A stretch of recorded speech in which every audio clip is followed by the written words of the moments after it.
Bismillahirrahmanirrahim. Kana wa akhawatuha. Bermula ini adalah bab menjelaskan kana dan saudari-saudari kana. Tarfa'u kanal mubtadasman wal khobar tansibuhu kakana sayyidan Umar. Tarfa'u merofakkan apa kana al mubtada terhadap mubtada, isman halnya menjadi isimnya kana, wal khobaro dan menasobkan apa kana terhadap khobar, tansibuhu yakni menasobkan apa kana terhadap khobar, kakana sayyidan Umar seperti contoh kana sayyidan Umar. Maknanya kana ada itu sayyidan pemimpin. Siapa Umaru? Umar. Ini awal dari amil nawasih ya. Amil nawasih itu adalah lafaz-lafaz yang merusak terhadap susunan mubtada dan khobar.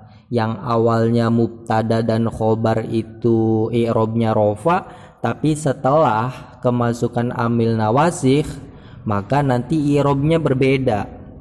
Kalau seandainya amil nawasihnya berupa kana dan saudari-saudarinya, maka mubtada i'robnya rofa, tapi rofanya disebabkan bukan karena amil maknawi ibtida, tapi amil berupa kana. Kemudian khobarnya itu teri'robi nasob.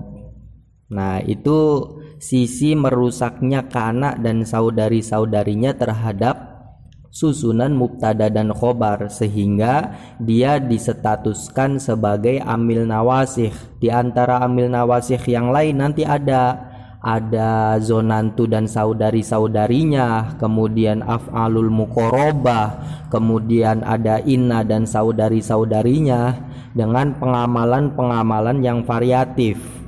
Kalau kana dan saudari-saudarinya, pengamalannya adalah dia merofakkan mubtada yang kemudian mubtada tersebut menjadi isimnya kana, dan dia juga menasobkan khobar gitu.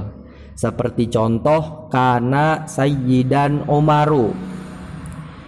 Sayyidan Umaru, sayyidan ini menjadi khobarnya kana, sehingga sayyidan i'robnya nasob. Yang menasobkan sayyidan adalah kana, amilnya sayyidan adalah kana gitu. Kemudian lafaz Umaru ini menjadi isimnya kana, sehingga dia i'robnya rofa.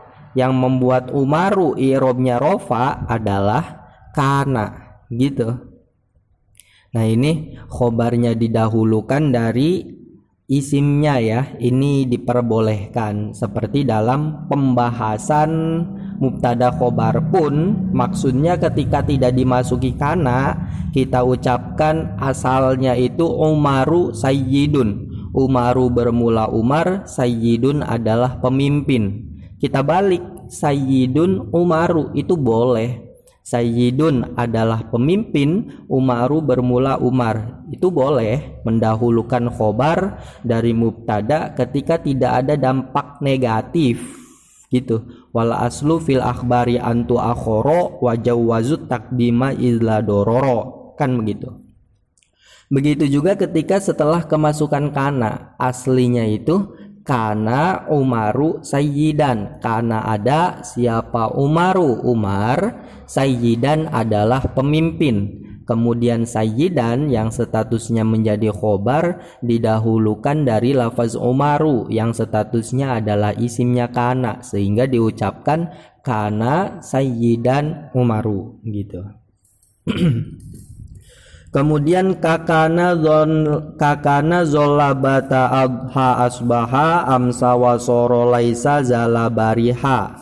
Kakana itu menyamai lafaz kana, zola bermula lafaz zola, bata dan lafaz bata, adha dan lafaz adha, asbaha dan lafaz asbaha. Amsa dan lafaz amsa, wasoro dan lafaz soro. Dari mulai zola, bata sampai soro maknanya sama, menjadi gitu.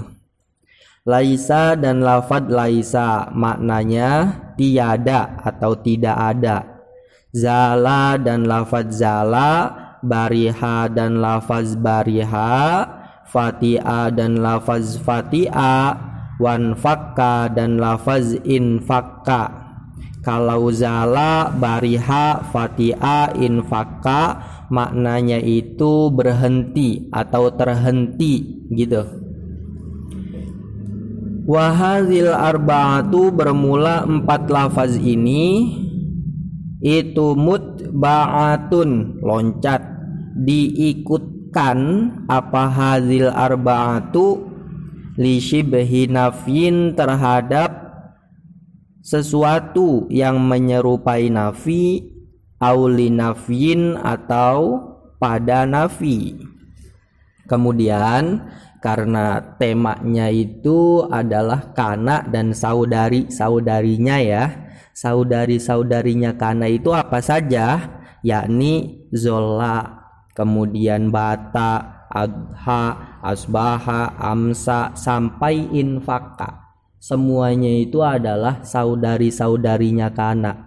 Dalam arti apa? Mereka memiliki visi yang sama, mereka memiliki fungsi yang sama, yakni merofakkan isimnya yang asalnya adalah mubtada dan menasobkan khobarnya. Semuanya sama begitu.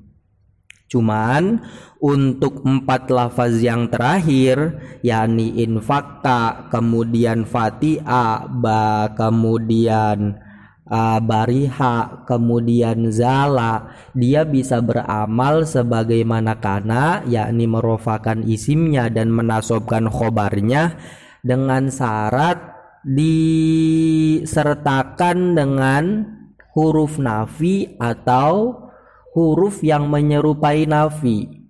Semisal ya, zala ini harus disertakan dengan huruf nafi. Huruf nafi contoh ma. Jadi kita ucapkan mazala gitu. Atau disertakan dengan sesuatu yang menyerupai nafi. Yang menyerupai nafi itu ada nahi maksudnya. Semisal la tazal gitu. Itu ya, atau la tafta gitu. Jadi 4 lafaz yang terakhir ini yakni infakka, kemudian fati'a, kemudian bariha, kemudian zala, dia bisa beramal sebagaimana kana jika dia didahului oleh huruf nafi atau huruf yang menyerupai nafi. Apa huruf yang menyerupai nafi? Yakni nahi gitu, nahi atau doa ya. Itu cuman sekedar beda istilah. Kemudian wa mislu kana dama masbukon bima ka'altima dumta musiban dirhama. Wa mislu kana dan itu menyamai kana, dama bermula lafaz dama. Dama artinya abadi atau langgeng.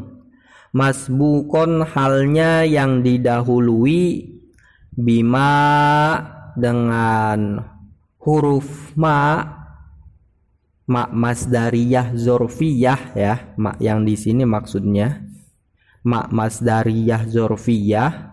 Ka'altima dumta musiban dirhama, seperti contoh altima dumta musiban dirhama, maknanya alti berikanlah siapa kamu, madumta selagi langgeng siapa kamu, itu musiban orang yang memperoleh dirhaman terhadap dirham. Nah, saudari dari kana yang terakhir adalah dama. Dan untuk dama dia bisa beramal sebagaimana kana, yakni merofakan isimnya dan menasobkan khobarnya jika dia didahului oleh huruf ma. Huruf ma ini nanti harus huruf ma yang masdariyah. Seperti dalam bab mausul ya, masdariyah itu maksudnya dia mencetak lafaz yang setelahnya menjadi masdar. Dia mentakwil lafaz yang setelahnya menjadi masdar. Kemudian dia dinamai dengan zorfiyah karena dia nanti ditakwil menjadi zorof, tepatnya zorof zaman. Nah, kita lihat dalam contohnya itu ada alti madumta musiban dirhaman. Alti, berikanlah siapa kamu, madumta musiban. Nah, ini madumta itu asalnya adalah maknya itu mak masdariyah. Kenapa dinamai mak masdariyah? Karena lafaz yang setelahnya yakni lafaz dumta ditakwil menjadi masdar, sehingga takwilannya adalah dawamaka gitu. Dama yadumu dawaman. Fi'il madinya dama, masdarnya adalah dawaman. Sehingga dumta itu fi'il madi beserta fa'il ya. Asalnya itu dama, kemudian ada fa'il isim zohir, fa'il isim domir bariz berupa anta, sehingga dama menjadi dumta. Nah, kemudian ditakwil menjadi masdar, jadinya adalah dawamaka gitu. Ma dinamai dengan masdariyah karena lafaz yang setelahnya yakni dumta ditakwil menjadi masdar. Kemudian ma juga dinamai dengan ma zorfiyah. Kenapa? Karena ma ini ditakwil menjadi zorof, sehingga menjadi takwilannya ya muddata dawamika. Ma ditakwil menjadi muddata yang artinya adalah masa gitu. Sehingga ma yang mendahului lafaz dama ini adalah ma zorfiyah masdariyah gitu. Dan lafaz dumta ini fi'il madi berupa dama, isimnya dama adalah berupa isim domir ya, tak itu. Sehingga dama ini merofakkan mahal dari isim domir berupa tak, karena tak itu isim domir yang hukumnya mabni. Dia mabni, tidak irob, sehingga istilahnya merofakkan mahalnya isim domir. Kemudian lafaz musiban ini kedudukannya menjadi khobarnya dama, menjadi khobarnya dama, dan i'robnya musiban adalah nasob karena yang namanya khobarnya dama atau kana dan saudari-saudarinya adalah nasob, begitu ya. Sehingga bisa disimpulkan bahwa kana dan saudari-saudarinya itu ada 8 yang bisa beramal merofakkan mubtada yang kemudian menjadi isimnya dan menasobkan khobar tanpa syarat ya, bisa beramal tanpa syarat, yakni kana, zola, bata, adha, asbaha, amsa, soro, dan laisa. Kemudian yang 4 berikutnya dia bisa beramal merofakkan isimnya dan menasobkan khobarnya. Syaratnya adalah didahului oleh huruf nafi atau huruf yang menyerupai nafi dalam kurung nahi atau doa, yakni zala, kemudian bariha, kemudian fatiha, dan infaka. Ini bisa beramal ketika didahului oleh nafi atau yang menyerupai nafi. Yang terakhir saudari kana adalah dama. Dama bisa beramal sebagaimana kana jika seandainya dia didahului oleh ma masdariyah zorfiyah gitu.